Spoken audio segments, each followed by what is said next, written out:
তো এই যে এখন আমরা পারো ঘুরছি আর সবার সবকিছু মানে একটু করে মনে পড়ছে কোথায় আমরা আগেবারে এসে গেছিলাম, কোথায় খেয়েছিলাম, কোথায় গিয়ে খেয়েছিলাম, এগুলো সব আমরা মনে পড়ছিল।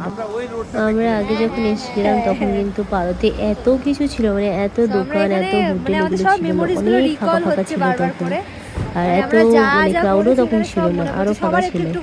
এখন এসে দেখছি অনেক চেঞ্জেস হয়ে গেছে, অনেক দোকান, অনেক রকম মানে দোকান হয়েছে, ক্যাফে হয়েছে অনেক, প্লাস অনেক হোটেল নতুন নতুন হয়েছে। সেগুলোই দেখছিলাম পুরো পাড়ে ঘুরে, তো ভালো লাগছিল। সবাই সব কিছু আগেরগুলো মনে করছিল।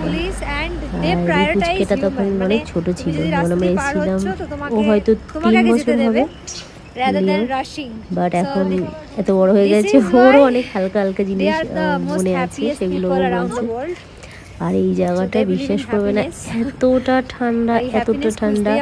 এই ঠান্ডাটা আগেও যেরকম ছিল, মানে 10 বছর আগেও যেরকম ছিল, আজকেও সেম আছে। এই পাড়ের এই ঠিক নদীতেই যে রাস্তাটা যেতে, মানে এত ঠান্ডা তুমি মানে ভাবতে পারবে না, পুরো চিলিং করা ঠান্ডা।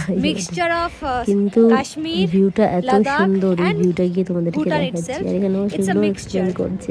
মানে লাদাখে যেরকম সিনিক ভিউ পাওয়া যায় কাশ্মীরে, অ্যাপেল ট্রিজ অ্যান্ড অল প্রত্যেকটা বাড়ির সামনে, সেরকমই এখানেও অলমোস্ট সেম ভাইবস তোমরা পাবে, স্পেশালি ইন পারো।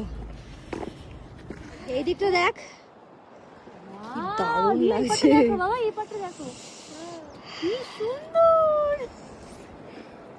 যেখানে দাঁড়ায় সেখানে অ্যাস্থেটিকে ভরা, সত্যি।